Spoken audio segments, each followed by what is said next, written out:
Can you see the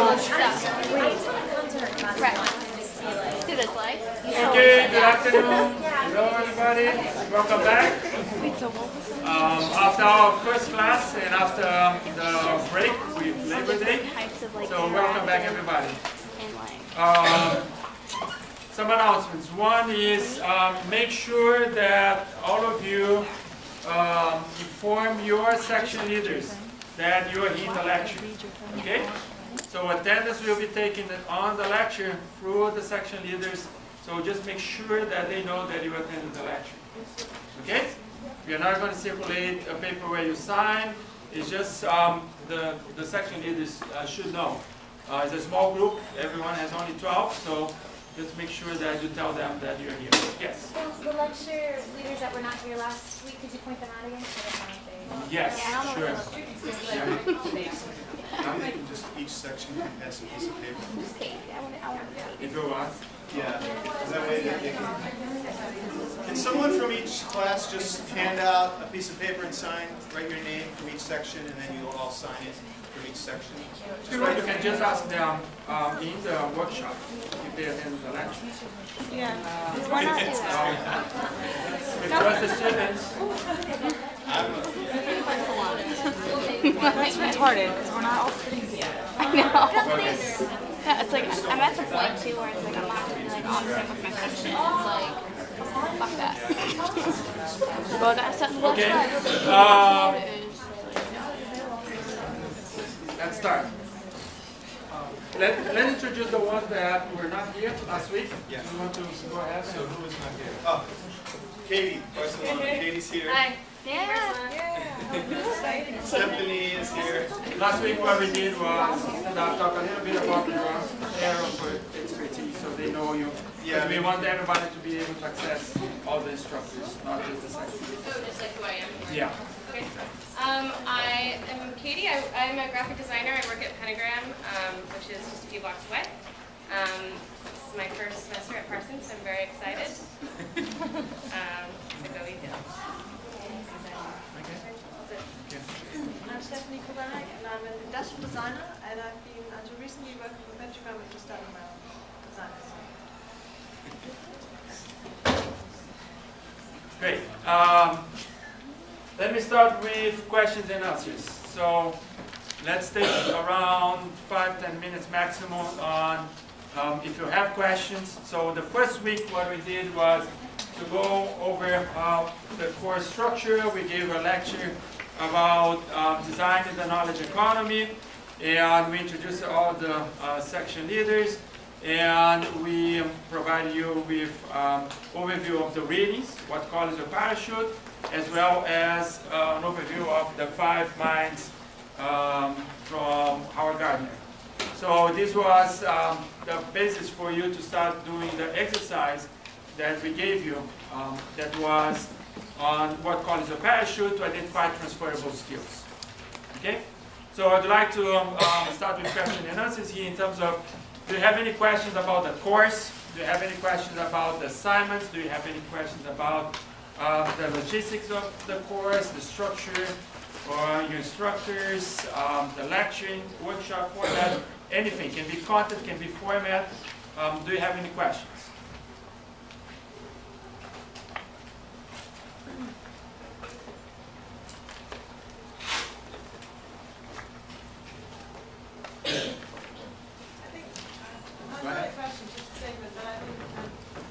Everyone, because I wasn't there last week and Katie wasn't there last week, it's extremely helpful because on the lecture and the lecture slide are posted.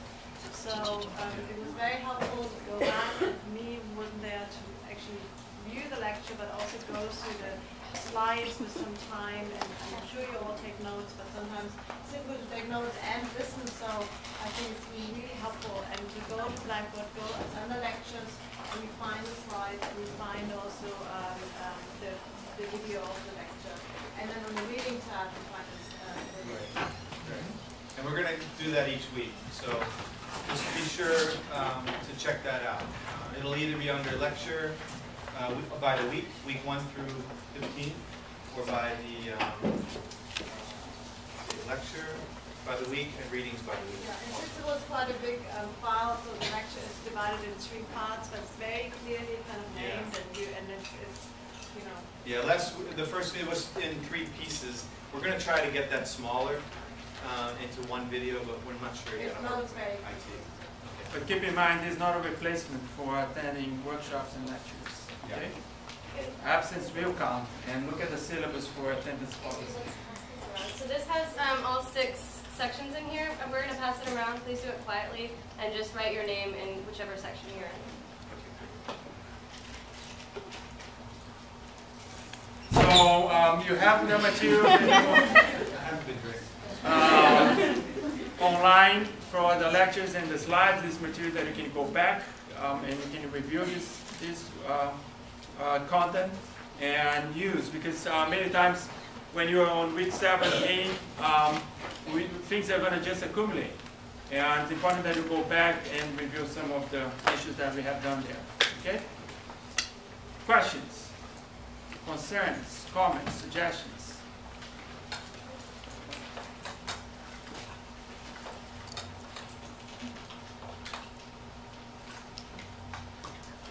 There's a couple things I'd like to add. Okay. Just because this is it's really a seismic shift for a lot of us to have this class right now. And I would ask you to be patient with this process and to do the work as it's required, because if you try to make up for stuff a couple weeks down the road, you're actually going to miss out on opportunities for yourself about what you might want to be pursuing with your careers. And the more work you do now and sort of stay on track with the schedule, I think the happier you'll be with the discovery process that you're going to be in the middle of, basically. In the middle of this discovery process of where have I been, what am I interested in doing, and what might I want to be doing. So try to stay on track. If you missed last week or the week before, be sure you catch up so that you're caught up with us right now, and try to remain that way.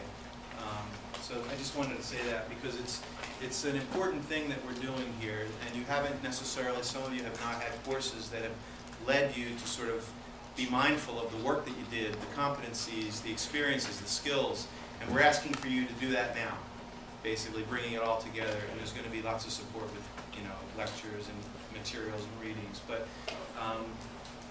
our whole goal in this is to bring you to a point where you end up, by the time you leave here, with a good understanding of who you are and where you might want to go, whether it's graduate school or work for someone or start your own business. And we also realize that that's a lifelong process. It's not just for this job you might get leaving here. So those are. And this is to reinforce the idea that we are here to support you, but the whole class has the assumption that you're going to be doing all the work, and we are empowering you to succeed, but it's on your turn to do all the work. So homework, readings, lectures, they're all going to, as I said, build up very, very quickly, okay? And you need to keep up with the pace and the complexity of the ideas that we are discussing and applying here.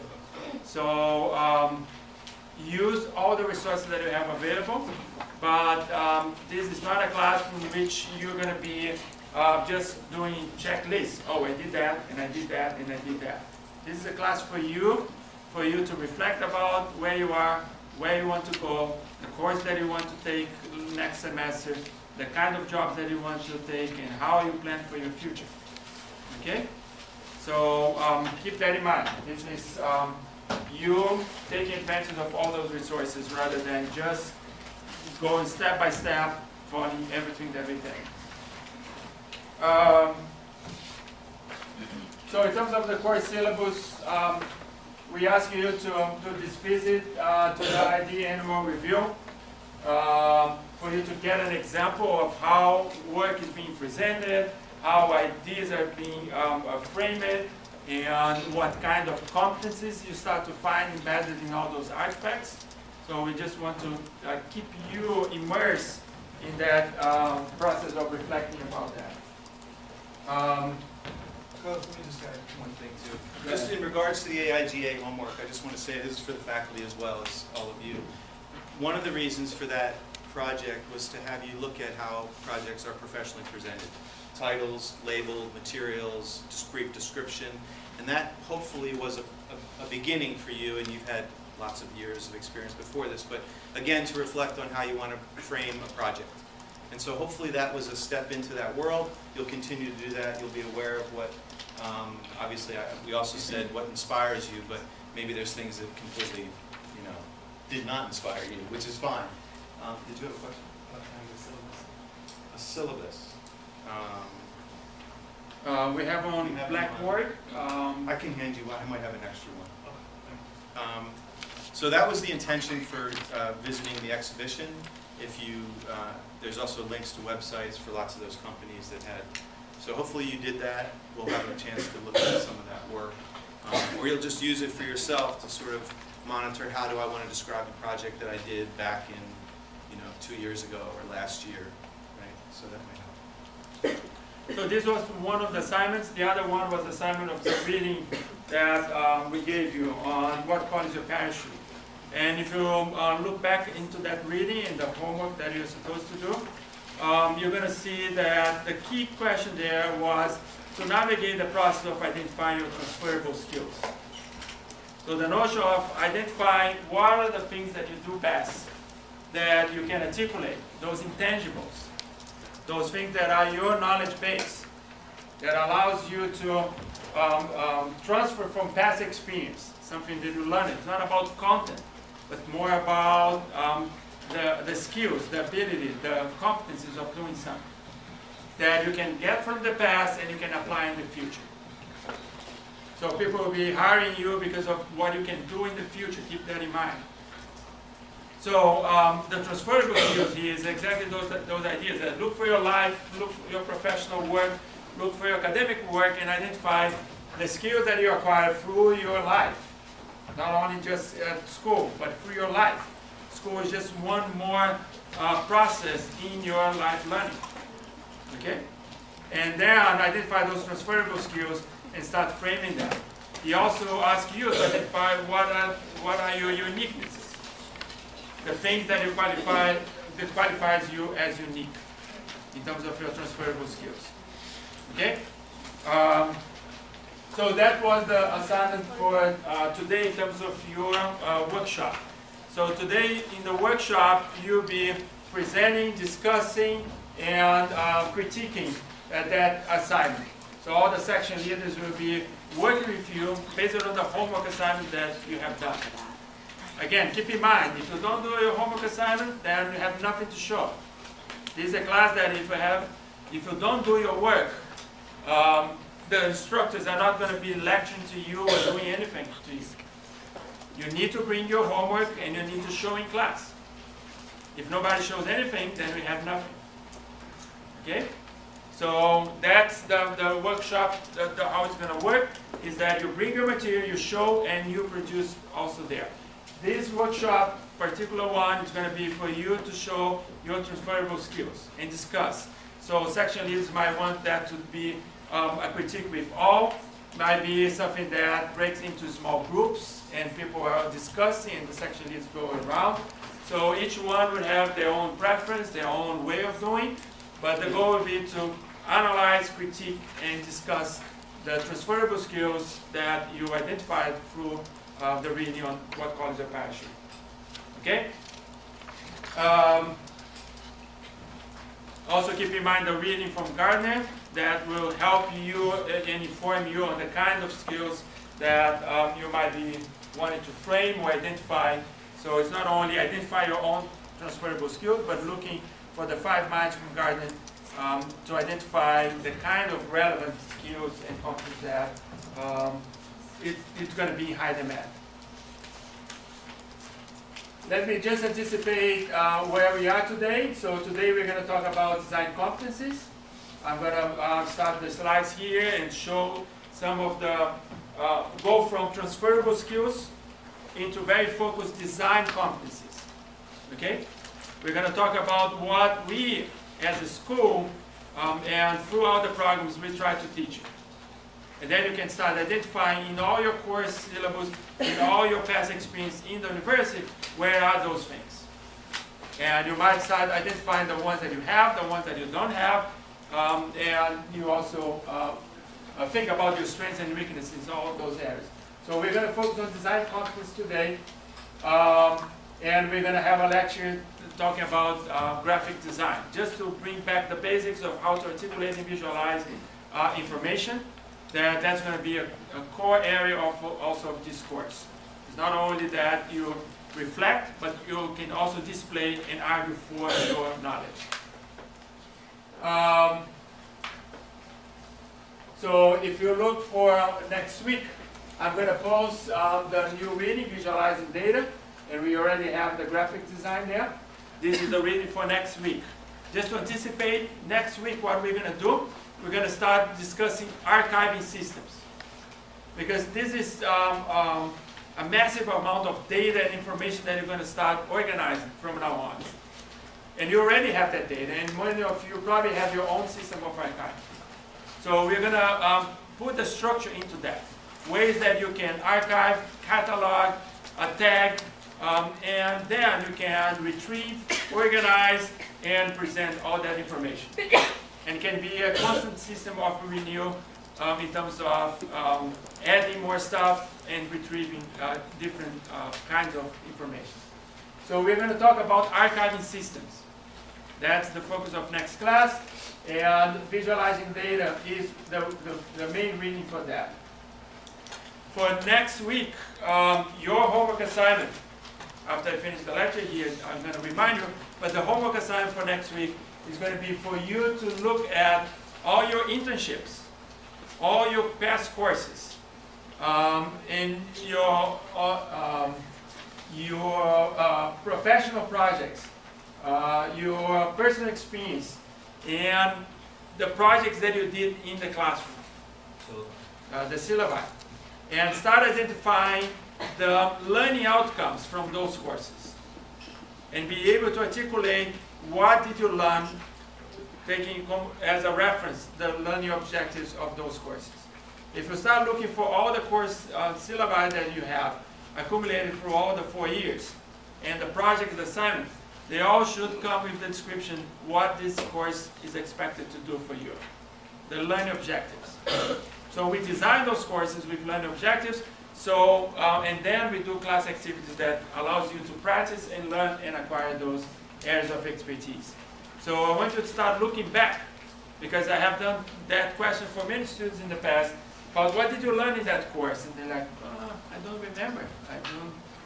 So if you start looking back, you're going to see why we were doing certain things in that course. So this is the assignment for next week.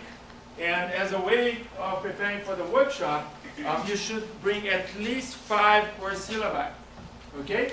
And 5 examples of past work. It doesn't need to be only the final project. You can bring your sketches, you can bring your drafts, you can bring your notes, you can bring part of the project that you're working on, and bring that into the classroom, because we're going to start to extract a lot of competencies from those objects. Carlos, I just want to add something, because I've already heard complaints about finding syllabi. You guys should be experts at problem solving at this point. And if you don't have a copy of your syllabi, figure out who might from your class, who might have a copy, and ask them. Send them an email, call them, find someone else. If you have to, ask your teacher. And I mean, I think also that if you don't have it, that means that you don't have a good filing system. Because really for each class you have a filing system which says syllabus, reading, lectures, presentations, and within these, I mean, we do the same for each class. You really should be able to find all of the different kind of elements of that class. So you really should, you should be really able to have the syllabus. If you don't, you really need to make up ground for that. And these will be the building blocks for your portfolio. Because even though there might have been 10 things that you were supposed to learn, and you only learned 2, that's what you're going to put in your project. And you're going to make up, and you're going to realize, I'm missing 7 things. How can I make that up? Which project can I do now? Or did I do this semester or next semester that will make up for these skills and these competencies that I'm lacking? So that's the whole reason behind it. It's not to torture you guys. It's to help you realize what you're missing. Great, thank you. Great comment. So that's going to be the archiving system, something that you're going to start building.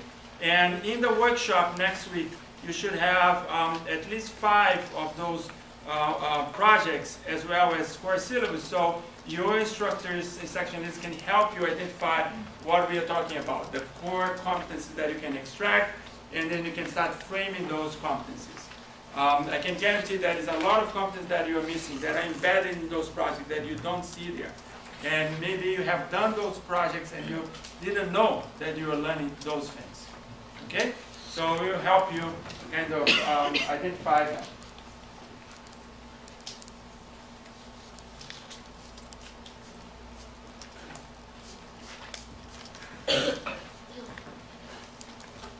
Okay, today what I want to focus is on the core competence that we wanted to teach you, what we are framing in order to provide you through your learning experience here at Parsons, especially in the School of Design Strategies that consists of several programs.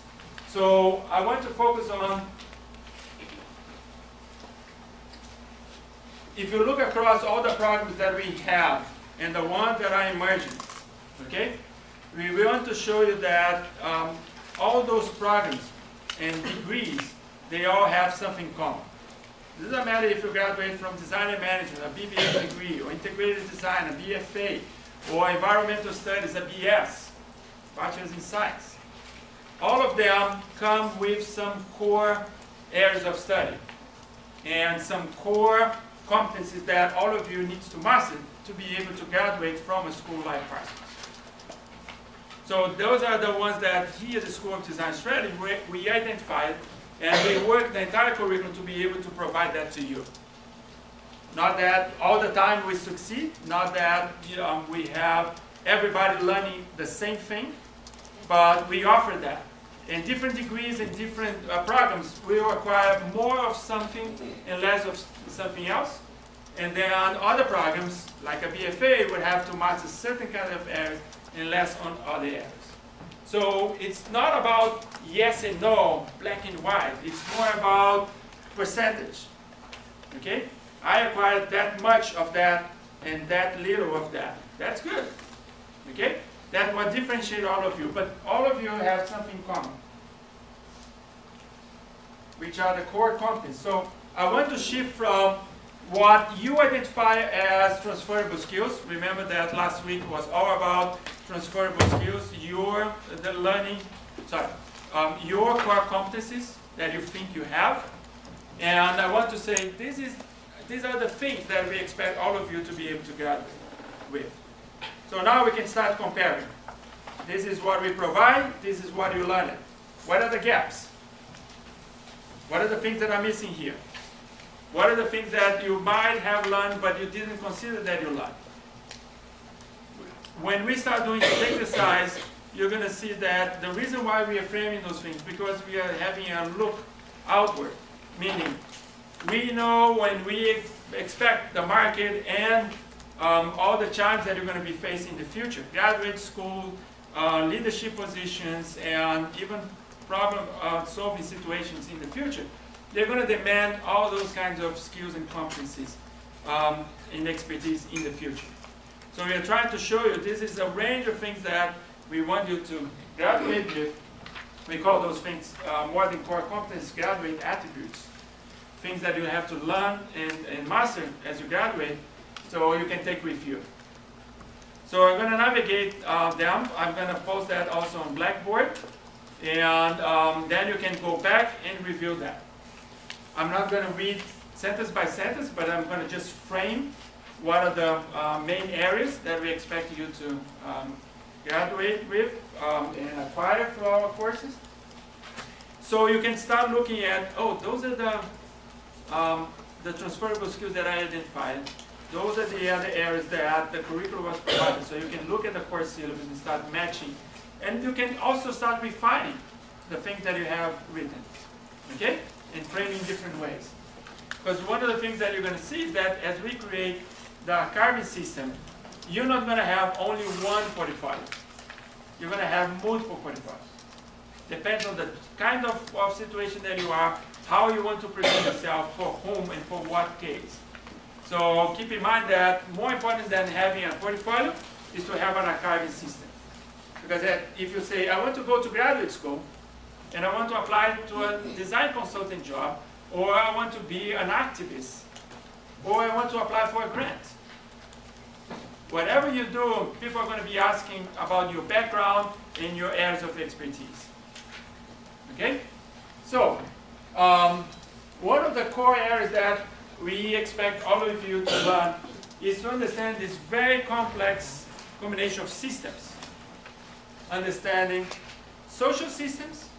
So you have a class like social thought, or you have classes like in ADHD, where you have global issues, and you also have the class with David Brody. So several classes that immerse you in understanding social systems. Okay? But we also, coming from a design perspective, we understand that in addition to the natural system and social systems, there are the technical systems. The ones that we human beings create through design. And we immerse that into the world. If you look about where you live today, New York City, you're going to see that this is a place that it's more constructed than natural. Even the trees, they were constructed. Okay? So those are the places where there are more technical systems than natural systems there. Of course, if you look for the rivers and the water and the air, you're going to find a lot of natural systems. So when you start combining understanding complex situations where you have natural systems, social systems, and the technical systems, you're going to see that things are very complex. And you need to understand this kind of complexity to be able to design. So we expect you to master with things such as demonstrating the ability to understand, understanding of the interrelations among technical, natural, and social occurrence and developments. Why certain things happening that way? Okay? Demonstrate sensitivity to context and environment. Many courses we ask you to read. There are fantastic textbooks, but many times we ask you to get into the city and research about something. Talk to people or explore something. Sometimes from a natural science point of view, sometimes from a social science point of view.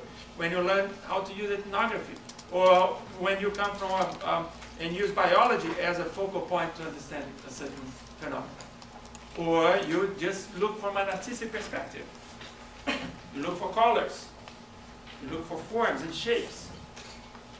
You have to have the ability to read environments, to read phenomena, and be able to have a reference to explain that. That's what we're asking you to develop here. Understanding of design. Ability to understand and assess something. Ability to embed creative projects. This is one of the key focus when that differentiates a design school from a liberal arts school. A liberal arts school primarily will teach you to understand things, to assess, to critique. But when you're in design school, we're going to demand you always to bring your ideas into the environment and transform them and change. So it's not enough for you to understand, you have also to intervene.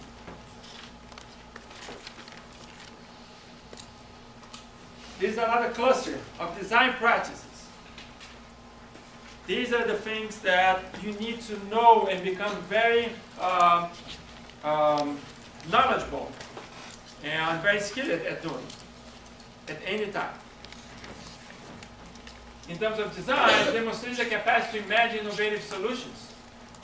This is an exercise here. I highly suggest you to have this habit of whenever you read a magazine, whenever you read a newspaper, one thing is to be critical. We always demand you to be critical, to read critically, and to be able to assess what's going on.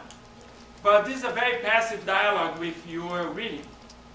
So, for example, I wonder how many of you, when you're reading a newspaper, How many of you look for that and say, that's an interesting problem. How do I solve that? How do I troubleshoot that?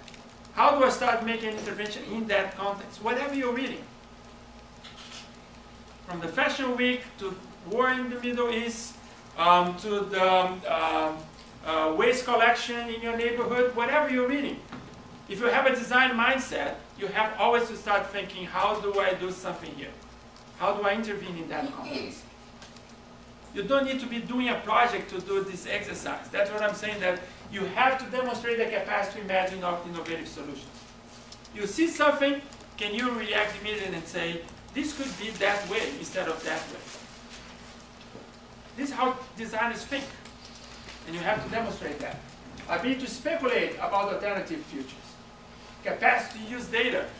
So it's not about thinking the future, but you also have to start thinking, how do I use data? Ability to prototype and critique innovative concepts. And as heuristic evaluation tools, you're going to see heuristic being used in another context here. Heuristic meaning, how do you learn by doing?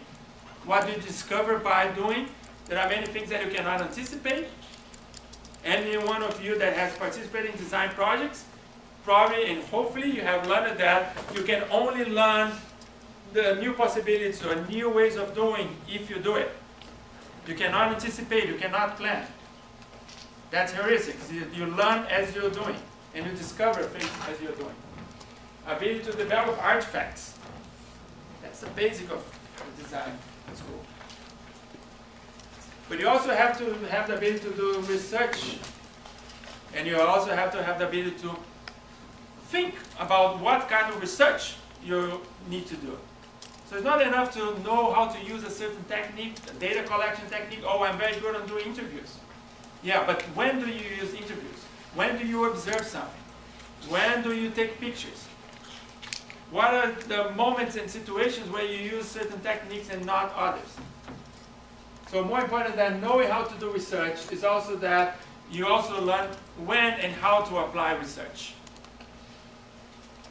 Capacity to collect, connect, format, analyze, and summarize data. You need to work with data to be able to transform things, to troubleshoot, to diagnose. Demonstrate capacity to find, cite, interpret, and apply research.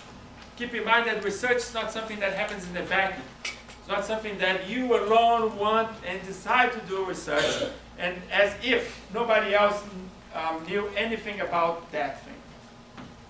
A lot of people are investigating the same thing that you're doing. They have very similar interests. So always keep in mind that you, when you're doing research, when you're doing projects, you are part of a network. You're part of a larger context when many people are thinking the same kind of things. And demonstrating originality here is a very challenging thing, because you have to understand what you learned from the others and what the others innovated. So you're always citing, you're always referencing, you're always positioning your ideas and demonstrating what is the uniqueness of your contribution.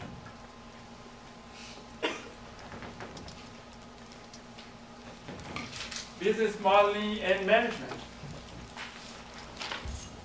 Despite the fact that you are in the, regardless of the fact that you are in a BBA or BFA or BS, doesn't matter. Doesn't matter which degree you are and what area you're graduating, all of you are going to be working in market economies.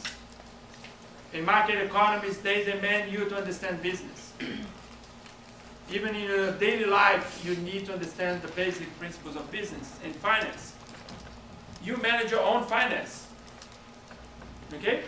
You manage your credit cards, you manage your life. So you do finance, regardless of taking a course or not. So you don't need to master with a BBA or become an expert on doing finance. But in any kind of project, even if you're going to do an installation, you need to understand how much it's going to cost, where you acquire those resources, and how do you manage the budget. All those things need to be skills and competencies that you master to be able to do your projects, to lead teams, and to work in collaboration with many others. So understanding of basic principles and innovative use of business models and basic skills in financial analysis. Teamwork. That's a huge component of all your learning. Here at Parsons, we have embedded team learning from foundation year. Just to give an idea to all of you, I've been in Parsons for 7 years. When I came and started implementing change in the design and management program, design and management, I look at across, didn't have teamwork. People would graduate 4 years without doing any team project. They will come to the class, they will have lectures, they will assignments, they will do some project, all individual. They will go home and do everything by themselves. They might collaborate with a friend or share things, but never a requirement of the course. Probably most of you in all the degrees now are very sick of working teams. Probably have 3 or 4 teams work on the same semester, because that's the nature of working today. Nobody can escape that. And team dynamic has a lot of complexity. People come from different cultures, different backgrounds, there's different schedules, different learning preference and styles of working, language barriers, you name it. All those things are very challenging. And that's the main challenge of the knowledge economy, how to be productive in that mess. It was very easy to be productive in a factory, because you just tell people what to do for the entire day and they just repeat the movement. When you put people to work in teams, I can guarantee that you get into teams and you spend endless hours talking about everything else but the projects. Because that's the nature of human beings. But how do you start to be productive on that? Also, you need to build trust to work with other people. And keep in mind that there is a lot of challenge of who is going to be rewarded for what kind of work. How do you say that this is my unique contribution? Or this is the team contribution? How do you make everybody productive? How do you make a team operate much better than just the sum of the parts? Those are challenges that everyone faces, and you're going to have to master. So people that show the ability to manage things on time, have leadership positions, or know how to solve crises, or it's someone that knows how to deal with people very well, all those things should be part of your areas of competence. Something that you demonstrate that you're capable of doing. So this is a list of many things that relate to project management and team dynamics. Basic understanding of team models and roles. When you work individually, when you work in groups. Critical reasoning, writing, argumentation, presentation. The ability to position ideas. In the knowledge economy, remember that I said ideas are the most valuable asset. You need to know how to present and articulate ideas. So verbal skills, abilities in researching, reporting, presenting, sharing, teaching, persuading, establishing criteria for assessing things. You have to be someone that judge, analyze, critique. Because in a world there is no right and wrong, you're going to have to define criteria for assessing certain things. In many times you're going to be asked in meetings or in places for opinions. Not only just opinion, but judgment. Do you think this is a good strategy? Do you think this is nice? Should we go here or should we go there? What is the criteria for assessing a decision? How do you make decisions? You need criteria. You need to have judgment on all those parts. Prototyping, modeling, heuristics. So, understanding of making as a form of thinking. The reason why we ask you to make so many things, because this is a way of thinking. And this is the way of thinking that differentiates you from most of other people. Because you know how to combine forms, shapes, and colors in ways that they communicate ideas. You don't appropriate things, you transform things. Understanding of modeling, iteration, testing. How to organize, scale, and manage one's productive efforts.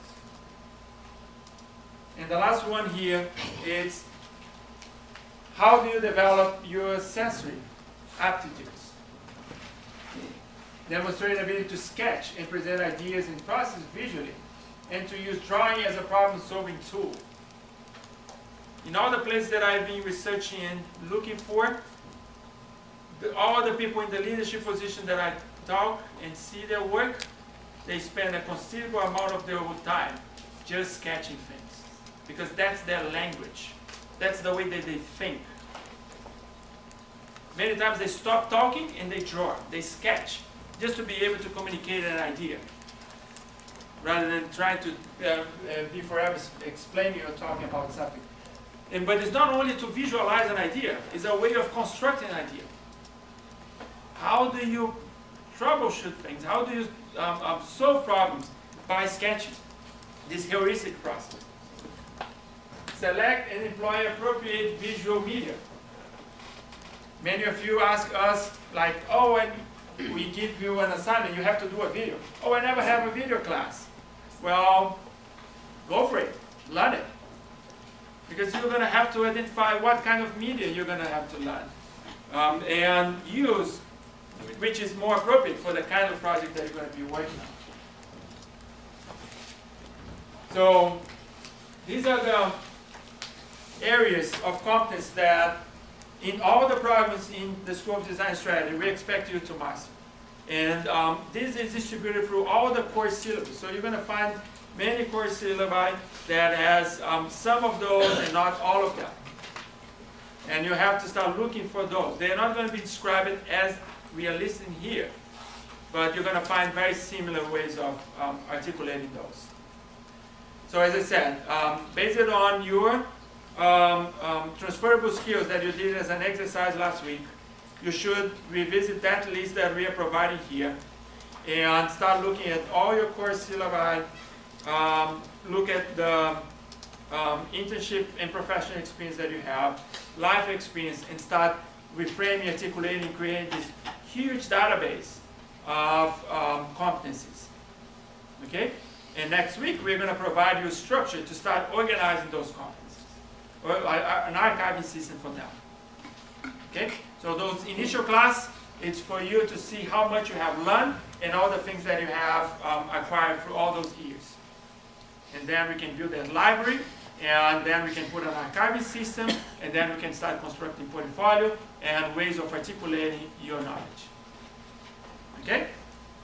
So now we're going to shift into the last 25 minutes, or we have 30 minutes, to focus on some graphic design principles. Going back to some basics that will help you start thinking about how to articulate my portfolio.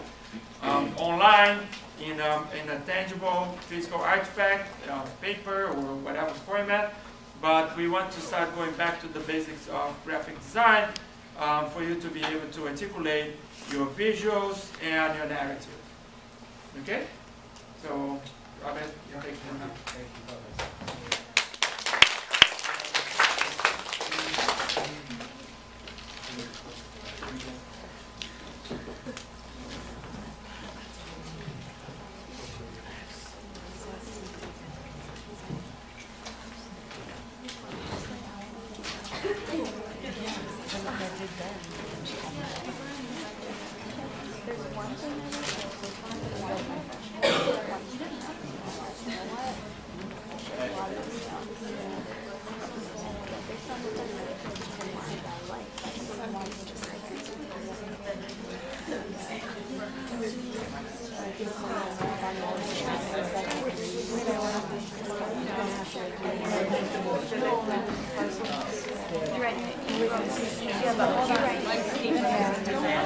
Oh yeah, it's like Steve in it. You know who his teacher is? Oh, no idea. Well, missed it. I signed him into something.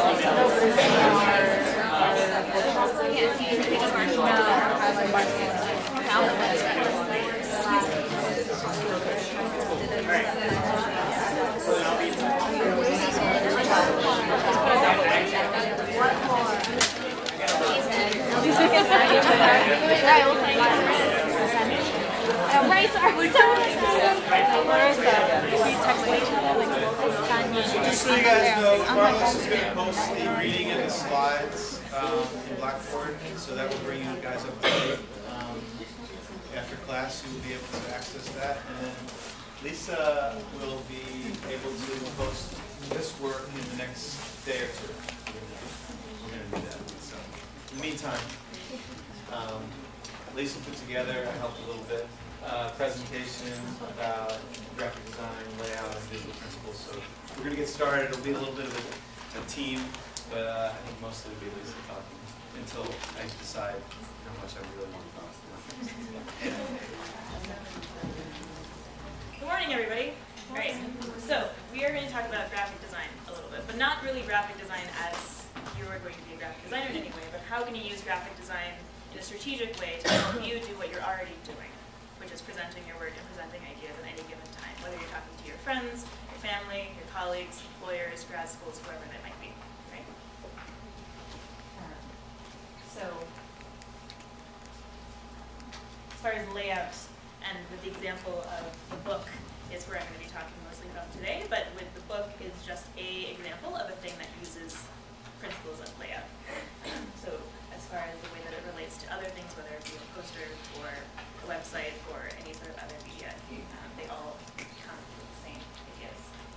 So Just before you Yeah. begin, just so hopefully everyone's on the same page, the reading for the graphic design, the basics, everyone should have either bought or read. We've basically provided you that for the next couple weeks. And it's a lot of pages, but as I've mentioned to a couple of my classes, it's mostly the images, so it's really not that much reading. And it's really an overview of what you've been through in the past 4 years, especially if you've gone through Design 1 through 4 in Design and Management. And if you've been in the other programs, it'll be a good reminder of what you have learned and sort of bring you up to date with what you can use for your portfolio now as you move forward in this last year. Okay? So that's the book. It's online. You can buy it, or you can, hopefully you've done this, you can read it online through the architectural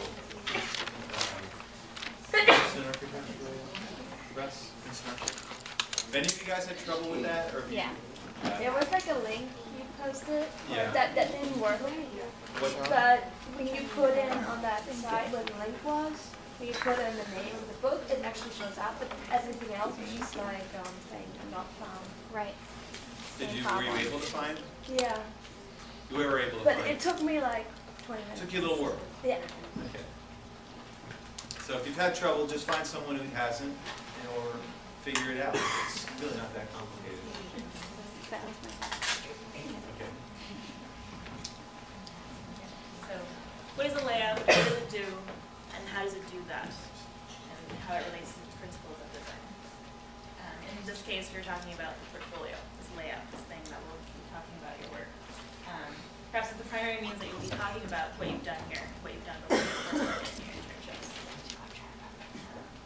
A book, a thing that has multiple pages, and it's bound together in some way. Really, the only difference between a stack of paper and a book is the fact that it's bound or thought of as together in some way. And with any book design, there are several things that you think of. There's the content of the book. There's the format in which that book takes. The sequence of the things that are inside that book to create one whole, one story out of those elements. For example, with any book that you have at home, whether it has pictures, mostly words, combination of such, magazines, anything that you've ever read in your life, all of those things have it is laid out in some way. There is a combination of words and text that inform you about those things. For example, within one book, perhaps more visual books than in this case, a more visual book, there is a system of the way the text acts and the way the text looks versus the way that images act and the way that images look. Where they're laid out, the relationships with each other, this underlying grid, this underlying system that relates them all, but doesn't necessarily mean that they all have to look the same. It's purely a place where they all live and come from. And layouts and portfolio design, for example, I mean, you're going to involve both text and images. It's not going to be a silent book. It's not going to be all words. And with any system of things, there are constants and variables. We know that from algebra class and geometry from middle school. It's the same thing. And with any system, you choose, in this case, you choose what you want to be your variables and what you want to be your constants. Very important. You consider your page size. You consider your grid, the way that things relate together.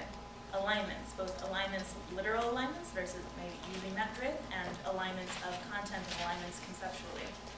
How do they bring things together? Hierarchy and emphasis. What information should be on the surface? What should be most accessible versus things that you want to emphasize for a certain reason, and how that relates to your hierarchy of information. The order and sequence of your work, and the order and sequence between images and text. How does that relate to the story that you're trying to tell? Typographic style. Using a language to be able to speak, and using typefaces and a series of type sizes that allow you to be able to create that hierarchy and emphasis and to be able to help you walk through that order and sequence that you've chosen. Lisa, just go back one more for just a second.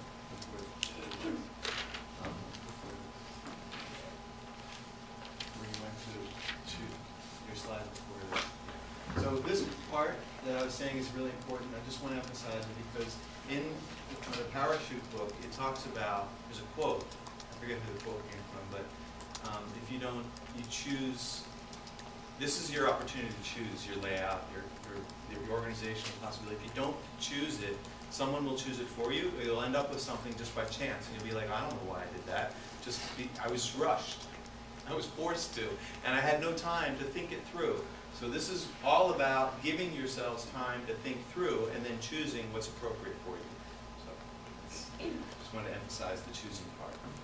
And also what sets apart the project of the person next to you versus yours, even if you was from the same class with the same learning objectives and the same learning outcomes and the same capacities, all of those things. But what differentiates that is what you've chosen to tell about it and how you've chosen to prioritize that within the scope of your work.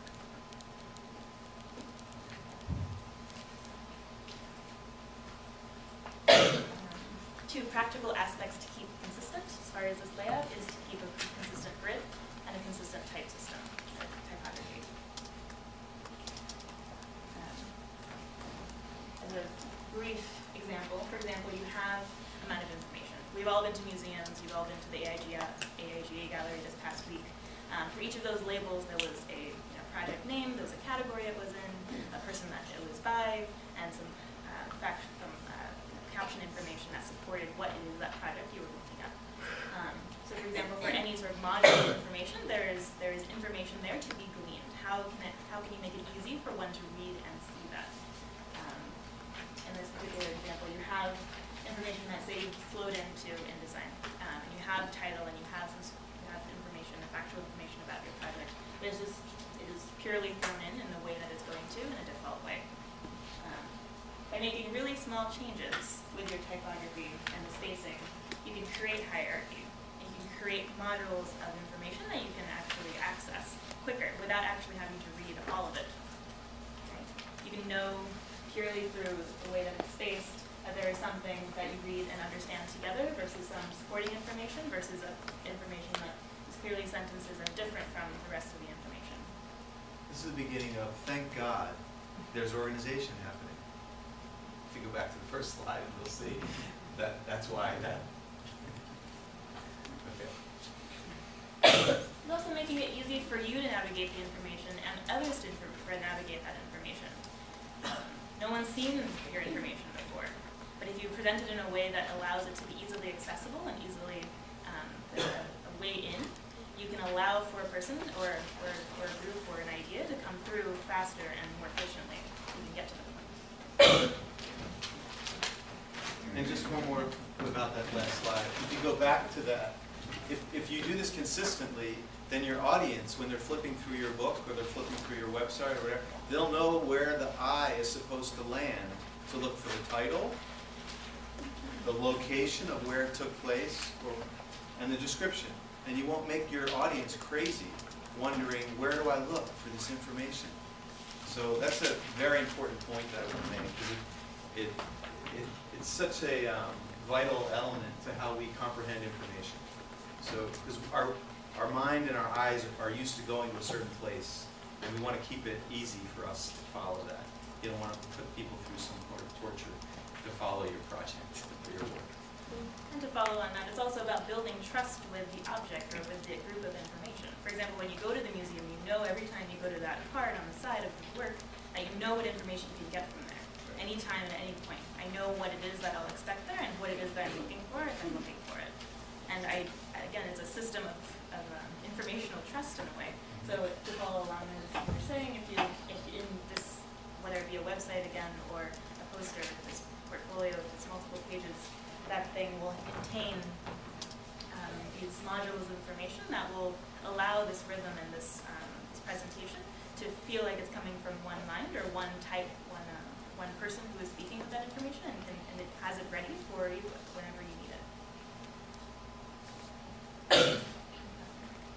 Super basic grid lesson today. So for any book, and all of you know what books look like, there is a spread. There are 2 pages that are facing you at any given time.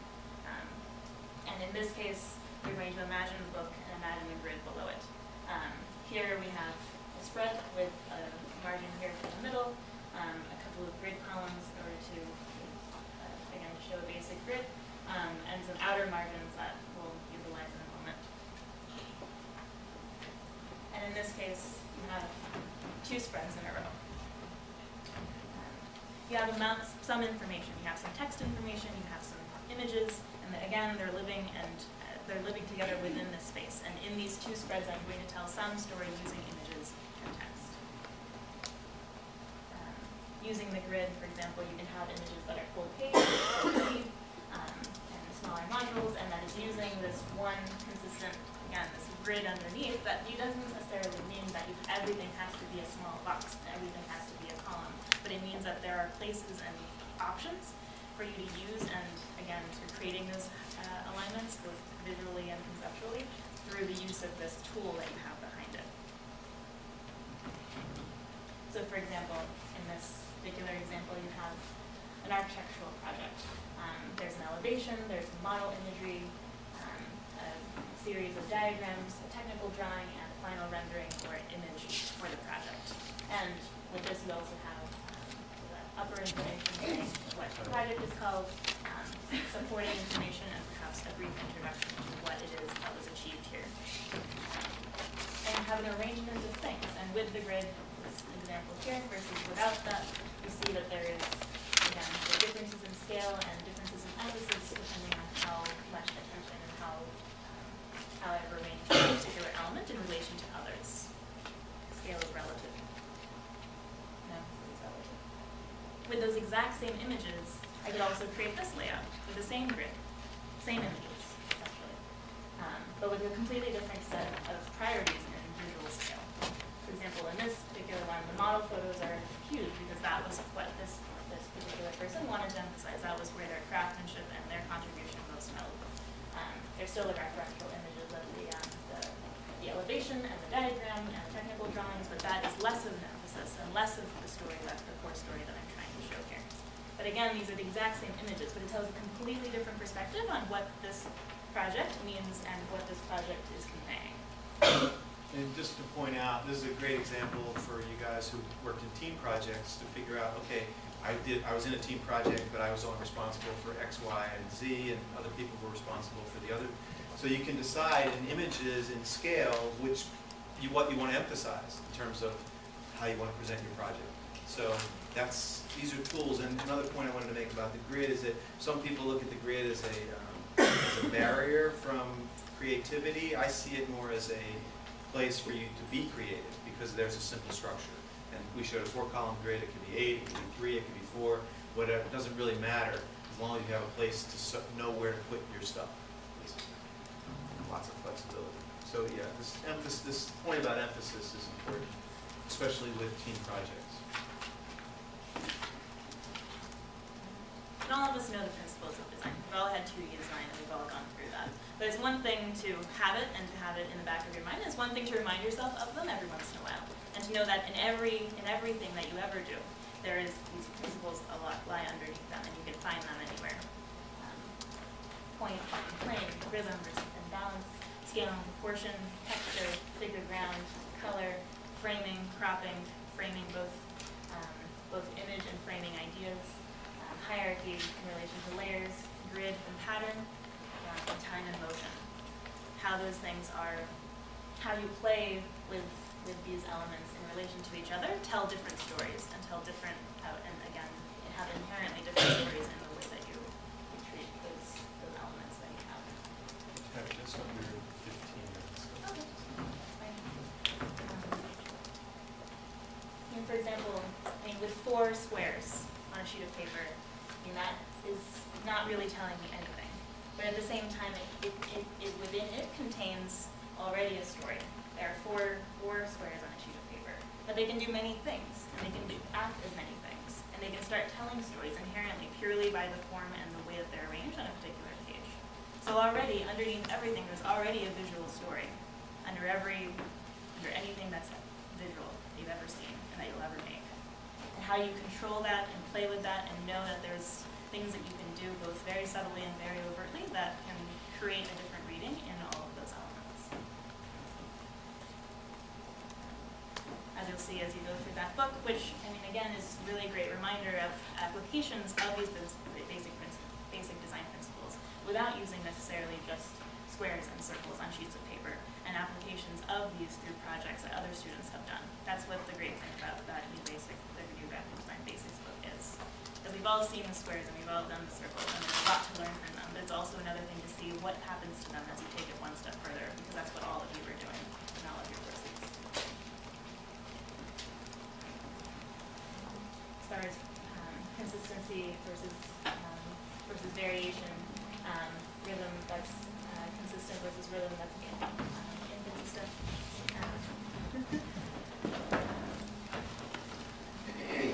Differences versus not, figuring around what it is that you see versus what it is that you're presenting versus what shapes are being created because you're showing those things. Differences in scale and how that again tells you something different about the relationship of those images. Already without any content. And with content, that is the story becomes inherently rich already. You're telling a point of view with those things, with those pictures.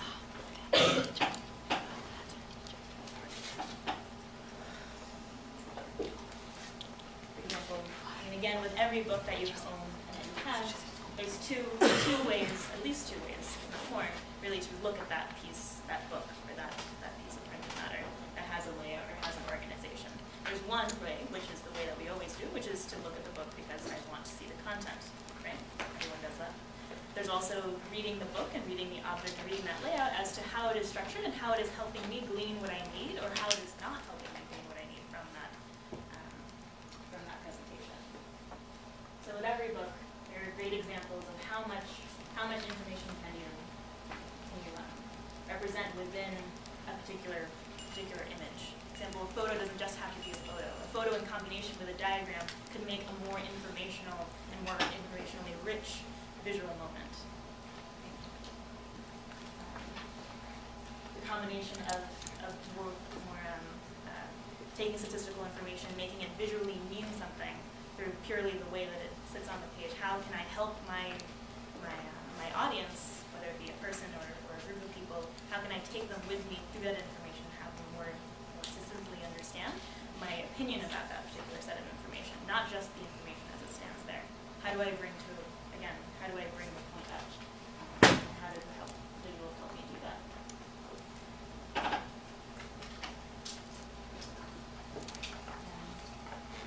The diagram is a diagram, but there's so many ways to do diagrams, and so many ways that, again, you can combine your words and your opinions and your text with a more diagrammatic representation.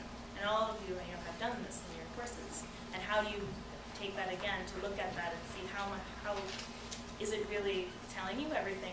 Is it really, as one asset, telling you everything that it could? And how can you do 1 or 2 additional moves visually